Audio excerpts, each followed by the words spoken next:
What's going on, Conrad? What's up, Vinny? Welcome to the AMA series. It's glad to have you here. Glad to be here, bro. Glad for you to have us here with you, right?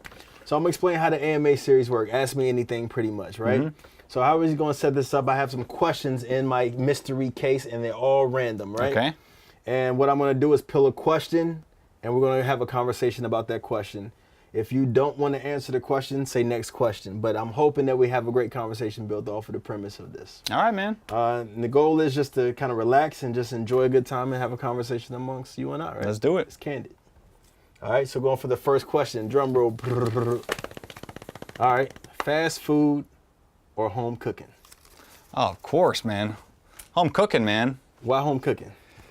Less preservatives, less artificial crap in it. You know, I like a couple fast casual places like Kava. Okay, Kava. Like Greek kind of Mediterranean style Chipotle is the bomb. Okay, Chipotle. You like Chipotle. But if I got some free time and I make it to the grocery store and stock up, yeah, man. What would you cook? Like right now, if you would cook anything that's home cooked, what would it be? Flank steak, veggies, asparagus, broccoli, potatoes, either chicken or beef or steak or something like that. You know, I'm a simple guy. Meat and potatoes kind of guy. Real simple. Yeah, I'll probably do the same. I'll probably run with a steak. I like ribeye. Yeah. Ribeye steak. Yeah. I'm a carnivore, that's true. There's nothing wrong with that, man. So let's go for another question. Right? Alrighty. All right, Conrad, I'm going for the next question. I put the next question on hold. Alrighty. So we're going to go for the same one. I think I picked the same one up. All right. What are some of your goals for the next 5 years? Wow. It's a weighted question. It's weighted. Lift the weight how you choose, bro. It can be light or it can be heavy. Let's see. I just turned 30 about 2 months ago. Congratulations. Thank you. So things get serious when you're 30. Things get very serious when you're 30. You know, I want to certainly prioritize my health. Okay. Personal health over the next few years. Nice. Being fit, eating well. And you're looking good. Hey, man, trying to hit the gym like you are. Oh, man, I've been working on it, but I'm not where I want to be, and I know what you mean by that. You know, try to. I don't need. I just want to be fit and healthy. I don't need to be. I don't have a certain goal in mind or target weight or anything like that. I just want to feel good and feel full of energy every day. Just a combination of working out and eating well. Yeah, I'm the same, man. But I'm not gonna lie, man. I'm going for the six pack. I want the six pack. I want the six pack. It would be nice, man. It would be nice too. But yeah, try to be healthy, and that's really the goal. Is because you can.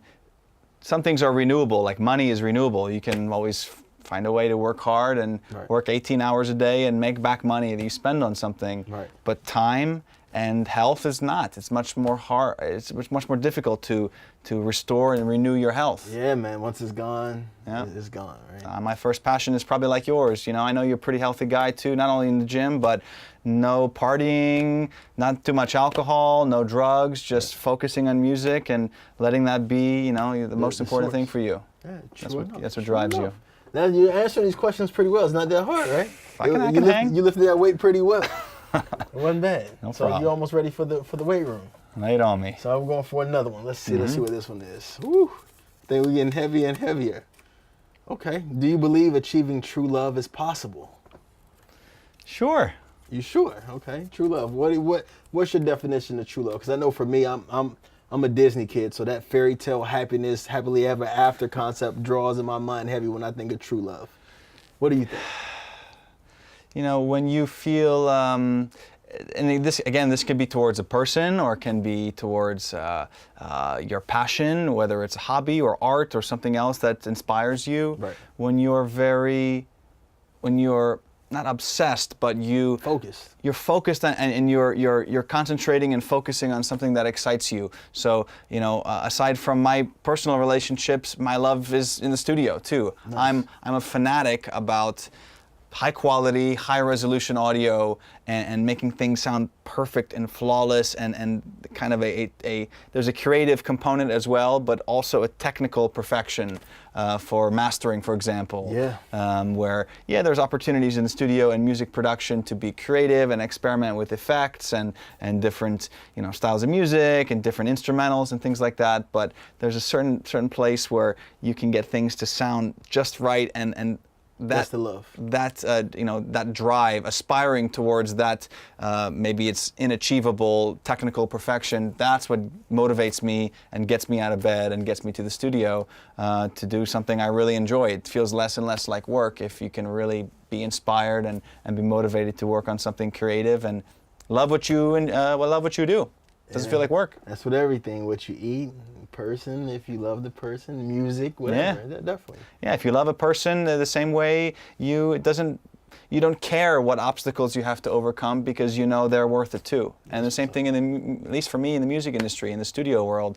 Yeah, I have problems and I have headaches some months and obstacles to overcome and certainly some fees associated with running studios. Right. But you know, the feeling you get working with a great singer, releasing a great track, they're proud of the product, we're proud of it too, and you know that energy you get from that's what really drives me. Unmatchable. Absolutely, undeniable. I'm the same, man. I feel the same exact way when it comes to love, and I think you should definitely do what you love, and I think not enough people love what they do, and that kind of creates that lull, I think.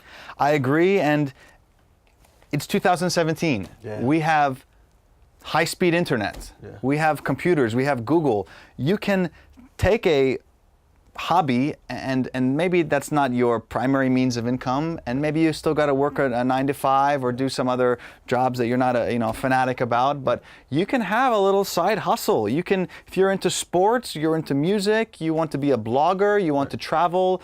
People make money doing all sorts of crazy stuff on YouTube and Instagram, and you know, it doesn't have to be promoting products. I have a friend who started a travel blog who just gets paid to travel the world and blog about his experiences. He's dropping gems. Conrad is dropping gems right now. You know, you can do whatever you want. You know, if we lived in the middle of nowhere and we didn't have any internet and no resources and no contacts around you, that's one thing. But if you live in a major city, you live in Atlanta, New York, DC, Nashville, LA, you know, overseas in Europe, you can do something. You can make it happen. I think even in those rural areas, if you figure out how to capture that market, man, there's always a way to make it. Yeah, I guess you're right too. You can make a little bit of money doing anything crazy. If you're crazy enough to really like an idea and it really, you know, gets you juiced up and hyped about it and something that you would spend your own money on, there's got to be someone just as crazy, if not crazier than you. To be able to watch it, definitely. Right?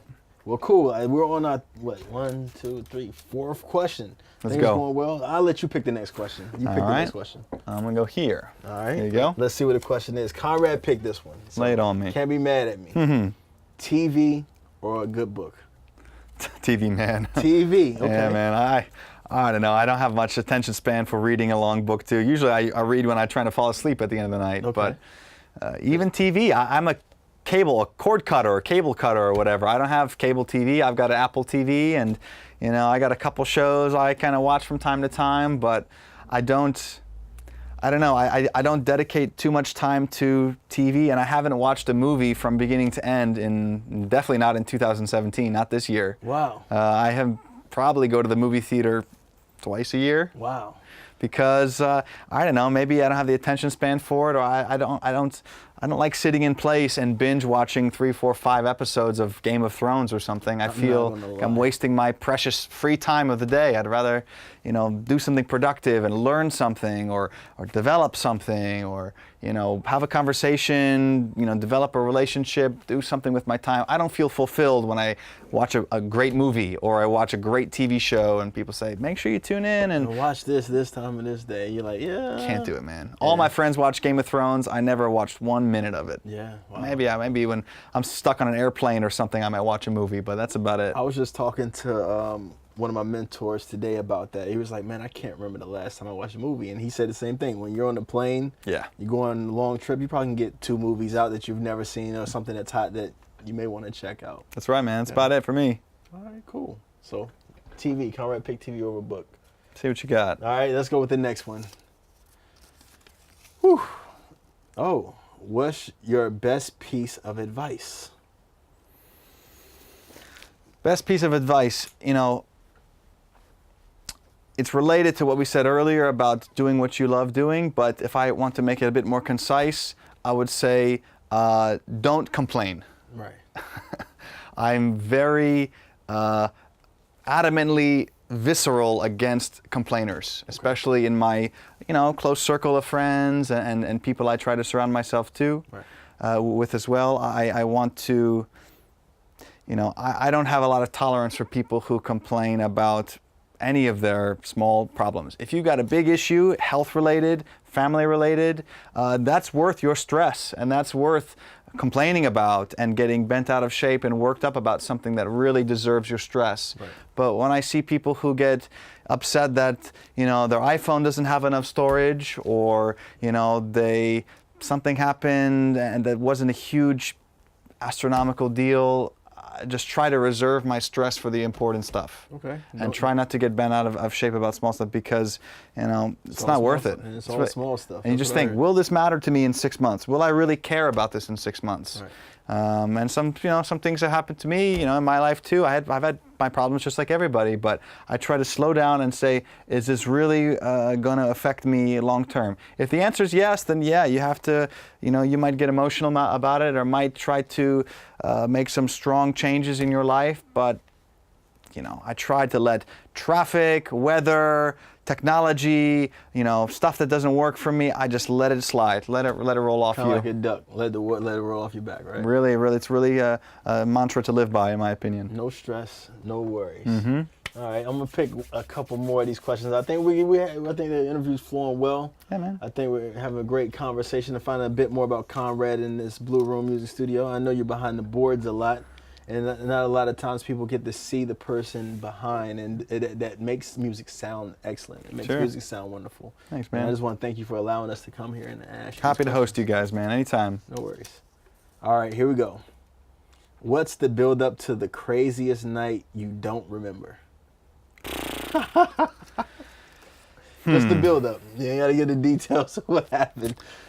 Just to start up. I'm not a wild guy, man. I'm real plain and boring. Not even in high school. There was never a time, a good build up to a time you don't remember. I went to college in Boston, which has 65 colleges, I think, in Boston, within 10 miles of the city center. Okay. So, even then, you still didn't get out and. Yeah, I went to a bunch of parties in college and played shows and played in a band and played basement parties with 300 people and 10 kegs and toga parties and all sorts of wild stuff. But I was never that guy, and you can ping any of my friends, they'll verify that I'm not a crazy guy. I like to be in control. I like to kind of be in control of myself. So I never was a crazy at partying, and trust me, I had many opportunities, and many friends shared a lot of drugs and alcohol and said, yeah, let's try this. I never tried any drugs in my life. That's what's up, man. That's amazing hearing. That's a PSA within itself. Yeah, if you have the willpower to say, I don't need this to feel good, I don't need this to make me feel like having a better time, or I can socialize easier, or I'm more relaxed, or my inhibitions are lowered, or should be that way without all of those things. Yeah. You should work and practice to get to that point in place. I got friends who are sober, who go harder and have more energy and are more fun to party with than people who drink or do drugs. Yeah, it's almost like you're babysitting sometimes, depending on who you're going out with when they get kind of wasted. And how many times do you think I'm going to hang out with them again? How many times I'm going to party with them again? Never. Yeah, people who are just reckless, can't control themselves, just kind of finish work and just go straight to happy hour, and that's with every Friday, every Saturday night, taking the Uber down to U Street or 18th Street or something like that. I like to go out with my friends too, and yeah, I'll have a few drinks, I'll have a few beers with them too. But moderation. Really in moderation, man. I mean, I probably had a fun 21st birthday like 9 years ago, if you asked me, for a crazy party in my life. But since then, it doesn't excite me. It doesn't get me pumped up. I don't like hanging out till 2, 3 in the morning, man. I'm a morning person. I like to be up early and try to take care of myself. Yeah, man, that's good. That's very, very good. Try my best. Very good answer. I'm somewhat the same. Before, I know you are. Before now, it wasn't so much like that. That'd be another conversation another time. But there have been some times I've woken up and been like, how did I get here? Yeah. But besides that, man, now where my life is, I can't complain. It's good to be in control. It definitely is. Mm-hmm. So you want to pick another question? I think Let's go, brother. We can ask a couple more questions. Keep it coming, man. Oh, we got questions for days. Try this one. Let's see what this one is. Woo. I'm scared because I know some of these questions are kind of pushing. All right, you kind of answered this question, but we'll go into it again. Cable or Netflix? Just to take it a step deeper. You said you're a cable cutter. You don't really watch TV so much. I pay $45 a month for internet only, and I got my one-time fee of the Apple TV, and that's it. That's it. So that's pretty much how the question was kind of aiming towards Netflix or cable, because a lot of people are switching to the internet now. Yeah. Like you said, the internet, you can do pretty much anything with it. This is a crazy period to be alive. Not only, of course, our political history of recent, but the fact that we have a computer in our pockets that does everything and more, from that mainframe computers in the 70s and 80s that occupied a whole warehouse, did one 1/100th of what our phone can do. Yeah, man. It's insane technology right now. And now that VR and AR, virtual reality and augmented reality, are right over the horizon, right. It's about to be an explosion in those markets with goggles and the headsets and those type of immersive experiences for concert goers, for sports, for gaming, for training and instruction. There's so many uses for VR. You're going to see in the next couple months or even weeks. It's right over the horizon. This kind of new technology, new way to enjoy and consume media. People are going to be sitting courtside at the NBA Finals, sitting on their couch in their living room with an Oculus Rift or similar Gear VR or HTC Vive or one of these VR headsets that they wear, with immersive headphones as well, with spatial audio. And when you turn your head and you hear the crowd on one side and the court on the other side, and the stereo image will tilt and will turn based on where your head is, positional tracking of your head. Crazy tech. Yeah, imagine going to a concert that's in LA or somewhere you can't attend. You can be sitting on your butt at home with a high-speed internet connection and go and enjoy the concert. And it's going to become more and more immersive, more and more realistic. Can you ever replace the real thing of flying to LA and going to a show with the lights and the sound and the sub in your chest and the crowd? And maybe not today you can, but eventually those experiences will become super realistic, and that's how people. Your own party at your house, kind of, and have everyone have those same devices present. It can kind of create somewhat their energy, but they have Facebook Spaces now where you can choose an avatar, and you could sit at a virtual table. Your friends can be anywhere in the world. We could do this interview in VR. You could be anywhere in the world, and we can be sitting at a table, communicating with the headset in an imaginary room, having a meeting, learning from each other, discussing. Imagine the connections that can form between people who could not previously reach out to an artist or a celebrity or someone who they wanted to talk to or learn from. Or, I read about surgeons who will start filming surgery with 360 cameras, so medical students can learn and train and see all the utensils and all the devices and all the equipment set up, and can learn from this type of completely immersive experience. Imagine training in a multi-million-dollar studio where you can go and wear the goggles and learn about how to patch, how to turn equalizer knobs and add compression and push faders, and you could use a dream studio from your bedroom. Crazy tech. That is. I think we can ask a couple more questions. I don't want to give so much of your good information out. Let's do it. I'm going to pick one random. I'm going to close my eyes. Try to make it even a bit more random than it already is. Oh, we have a blank one. So what we're going to do with this blank one, and it's just funny we got this. I'm going to hand this to you. You hold this one to the end of the interview, and you're going to write a question down. I will do so. And then that question will be then added to our pot, so when we do other interviews, your question can be asked. I like that. As well. I like that approach. Okay, so we're going to go one more. Actually, two more after that one. That was a good one to grab. That kind of saved you out the hot seat a little bit. Oh, man, if you could clone someone, who would it be and why? Not to be pretentious, but I would clone myself. You would clone yourself? Man, that's been my recent issue is time. Wow. It's not enough hours in a day to accomplish the ideas that you have and that you want to implement too. Yeah, I know. That's what it is. That's something that you realize fast too, is that time ticks and moves forward whether you're on board or not, and you have to carve out some space in your day for health and for relationships, and I'm a workaholic. For me, I have to make time for good food. Other than that, I won't eat well.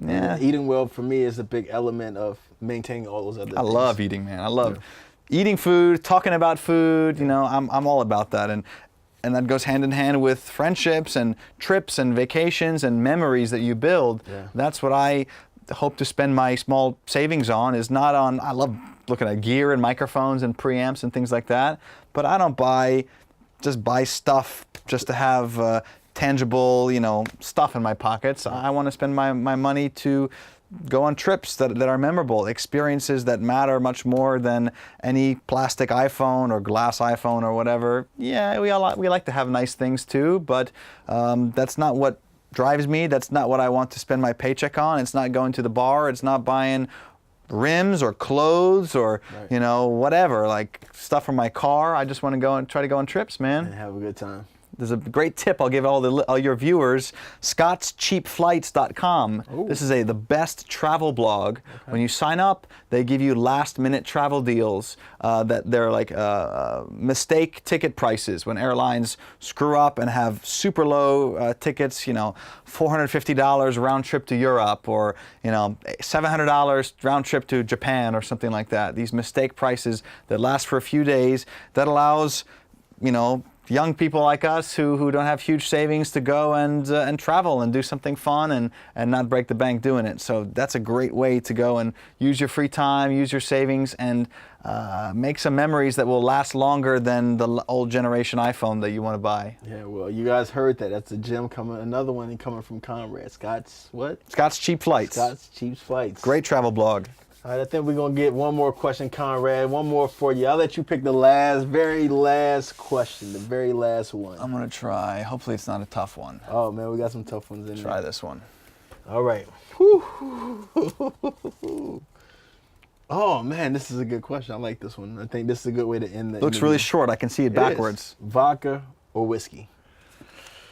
My family is Polish and Russian. I have to say vodka. Not vodka, vodka. Yeah, you put the accent on, so I had the choice. I'm a whiskey. I would pick a nice whiskey. Yeah, man, you know, I like drinking alcohol. I like going out with friends, but it was never an issue, man. I like to be in control of my mind and my body, and that's kind of what it boils down to. I never was excited about that feeling of being out of control or lowering inhibitions, and you know, I just think about what I have to do tomorrow. Well, what can I learn about on YouTube? What kind of tutorial can I watch? Who can I speak to and learn about VR goggles? Who can I learn about getting a six-pack in the gym? You know, this kind of thing. That interests me a lot more than going out and partying. That's really what it boils down to, man. Definitely, man. Real boring. And I think doing that, being boring at those points in times, allow you to use Scott's Cheap's tickets to spend time with your family and friends and enjoy even more of that time, man. I care so. I really, truly, you know, really feel that's how I should live. How people should keep their priorities in check. And sometimes I'm guilty of that too. My priorities get out of whack, and I might spend too much time working and neglect some other important, you know, corners of my life. But that's probably my hardest thing, is trying to rearrange and be well balanced. I think many people hopefully would agree with me. Keeping a proper balance between work, friendships, relationships, you know, personal health, diet, exercise, all those things. That matters most. Are you going to care about, you know, what kind of stuff you buy or how drunk you got on U Street or that kind of stuff? Sometimes most people try to forget those kind of things. Huh? Yeah, man. Definitely. Yeah, and there's drama and headaches and it's money spending $13 for cocktails down on Adams Morgan or something. Not interested in that, man. Sounds like not my cup of tea. Well, Conrad, man, that concludes the questions that I want to ask you. As far as going forward with this AMA series, you are our very first guest, and I appreciate you honored to be that. Allowing us to interview you and for you to give such great information, not only about yourself, but as far as in the industry that you love and the industry that you work in, and allowing us to bring ourselves a little bit into you and who you are. Appreciate it, man. Is there anything you want to say to the people about what you do, a little bit more detail, give a little insight on your business and what you like to do? Yeah. Music? I can tell a bit about the studio. This is Blue Room Productions in Bethesda today. Our other studio's 22 minutes from here in Herndon, Virginia. Okay. These are two very opposite facilities. One is more oriented towards mixing, mastering, vocal recording, shooting videos like this, and the other facility in Virginia is definitely for tracking full bands, for recording live instruments, you know, rock bands, jazz trios, choirs, gospel bands, big projects like that too. I've had this studio for almost 8 years, the Virginia studio about 3 years. Wow. We've won DC's Best Recording Studio 2 years in a row. Congratulations. Hopefully, hoping for the 3rd year in a row this year from Washington City Paper. So we're trying to really be a hub and a place where musicians can meet, cooperate with each other, learn from each other, try to sponge up some tips and info and really develop each other's careers and mutually benefit each other. It's not like you show up, you record, here's your CD, thanks very much, and we don't hear from you again. But I try to continue my relationships with the artists that we work with, and you know, I can offer production services, recording, mixing, mastering, but of course musicians like yourself need photography and web design and album artwork and duplication and referrals for session musicians and gigs and all these other auxiliary services that if I can't provide them myself, I hope to refer our clients to people I've got a good relationship with that I know can make them a great website or shoot a great video or something like that. So people don't feel kind of high and dry left with their questions unanswered. I want people to know that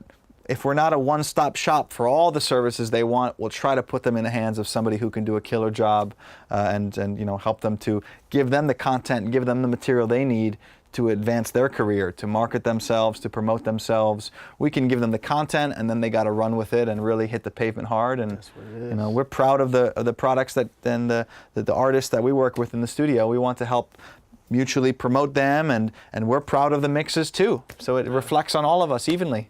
Definitely, and definitely agree. As not only a person that partakes in the studio and knowing you for as long as I have, again, we want to thank you from the AMA series. My pleasure. Anything.